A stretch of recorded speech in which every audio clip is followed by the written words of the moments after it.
सर्व आदरणीय विद्यार्थी मित्रांना नमस्कार. महाराष्ट्र सेट परीक्षा 2025 पेपर क्रमांक 1 मधील जो पहिला टॉपिक आहे टीचिंग ॲप्टिट्यूड, ह्याच्यात येणारा महत्त्वाचा 100 कन्सेप्ट मी तुम्हाला घेऊन आलेला आहे. ऑलरेडी 30 कन्सेप्ट आपण चर्चा केलेले आहोत. आता 31वा जो कन्सेप्ट आहे तो CBCS याच्या रिलेटेड आहे. The best advantage of CBCS is choice based credit system. Choice based credit सिस्टीमचा फायदा काय होतो तर इम्प्रूव्हिंग क्रेडिबिलिटी ऑफ स्टुडंट्स. विद्यार्थ्यांचा जो विश्वासार्हता आहे त्याचा प्रमाण वाढतात. आता फ्लिप्ड क्लासरूम म्हणजे काय? फ्लिप्ड या शब्दांचा अर्थ काय होतो? फ्लिप्ड याचा अर्थ फ्लिप्ड क्लासरूम म्हणजे हा एक नवीन क्लासरूम कन्सेप्ट आहे की जो विषय शिक्षक शिकवणार आहेत, जे टॉपिक शिक्षक वर्गात शिकवणार आहेत त्या टॉपिकचं नाव अगोदर विद्यार्थ्यांना सांगायचं आणि विद्यार्थ्यांना सांगायचं की बाबांनो तुम्ही घरी त्या कन्सेप्ट त्या टॉपिक अभ्यास करा, किती समजतात समजून घ्या, न समजलेले पॉइंट्स नोटबुकमध्ये लिहा आणि पुन्हा वर्गात आल्यानंतर तुम्हाला काय समजलं ते मला विचारा आणि तो कन्सेप्ट मी तुम्हाला सांगतो. जे शिक्षक जे विषय शिकवणार आहे ते विषय अगोदर विद्यार्थ्यांना सांगणे, विद्यार्थ्यांना घरी अभ्यास करायला सांगणे, अभ्यास केल्यानंतर तो कन्सेप्ट शाळेत येऊन विद्यार्थी पुन्हा त्यांना अडचणी काय आहे ते शिक्षकांना सांगणे आणि शिक्षक तो समस्या तो प्रॉब्लेम्स वर्गात सोडवणे. या प्रकारची जे क्लासरूम पद्धत आहे त्याला फ्लिप्ड क्लासरूम असे म्हणतात. Is an instructional strategy and a type of blended learning which requires pupils complete reading at home and works on live problem solving during the time. त्याच्यानंतर the most significant approach of evaluation is, मूल्यमापनामध्ये सर्वात महत्वाचं मूल्यमापन कोणतं आहे तर CCE, continuous and comprehensive evaluation. लक्षात ठेवा. त्याच्यानंतर एन कल्चर म्हणजे काय? आपलं स्वतःचा संस्कृती स्वतः शिकून घेणे, स्वतःचा भाषा, स्वतःच्या संस्कृती, स्वतःचा ट्रेडिशन, स्वतःची जे रूल्स रेग्युलेशन आहेत, स्वतःच्या संस्कृतीबद्दल अभ्यास करणे, स्वतःच्या संस्कृती समजून घेणे, स्वतःच्या संस्कृती फॉलो करणे आणि ते एका जनरेशन पासून दुसऱ्या जनरेशन.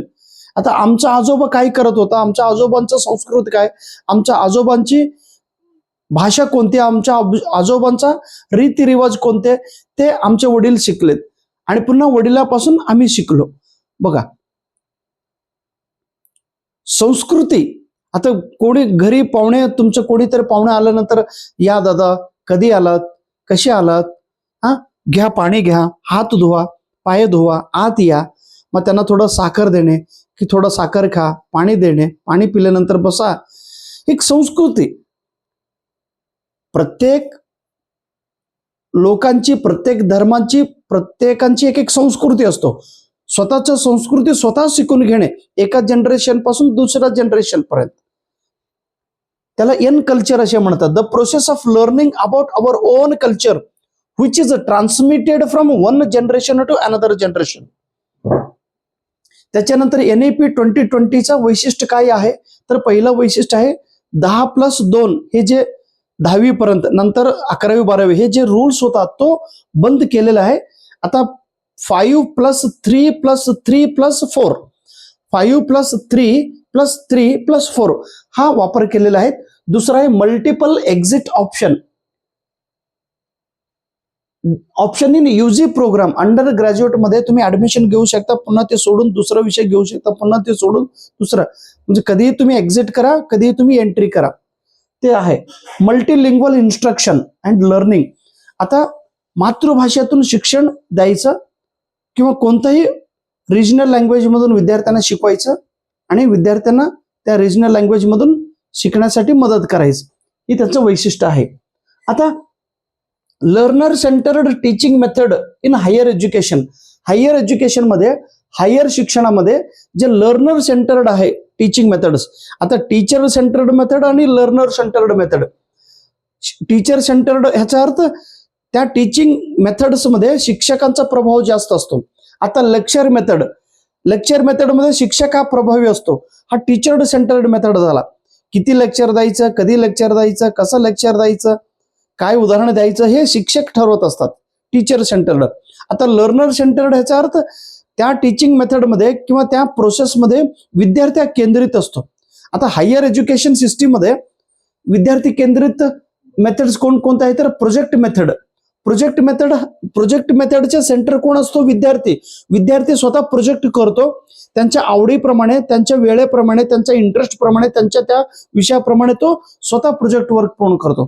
तो एक मेथड आहे. दुसरा आहे कॉम्प्युटर एडेड इन्स्ट्रक्शन. कॉम्प्युटरच्या सहाय्याने विद्यार्थी स्वतः शिकत राहतो. आणि तिसरा आहे simulation and role playing. Simulation म्हणजे इमिटेशन करणे, आणि रोल प्लेइंग स्वतः नाट्याभिकरण, रोल प्ले करून तो कन्सेप्ट, तो विषय समजून घ्यायचं. हे तिन्ही teaching methods learner centred methods आहेत. त्याच्यानंतर दीक्षा हा एक ऍप आहे. ते शालेय विद्यार्थ्यासाठी, शिक्षकासाठी, टीचरसाठी आणि पॅरेंट्ससाठी उपयोग आहे. त्या दीक्षा ऍपमध्ये प्रत्येक टेक्स्टबुक हा डिजिटल PDF फाईलमध्ये आपल्याला मिळून जातो. NCERTने, national council of educational research training centre Delhi यांनी याचं लॉन्चिंग केलेलं आहे. दीक्षाचे फुल फॉर्म आहे D म्हणजे डिजिटल, I म्हणजे infrastructure for knowledge sharing, K म्हणजे नॉलेज, SH म्हणजे शेअरिंग. हे स्कूल एज्युकेशनसाठी आहे. कृपया प्रत्येक पॉइंट्स आपल्या नोटबुकमध्ये लिहा आणि त्याचं रिव्हिजन करा.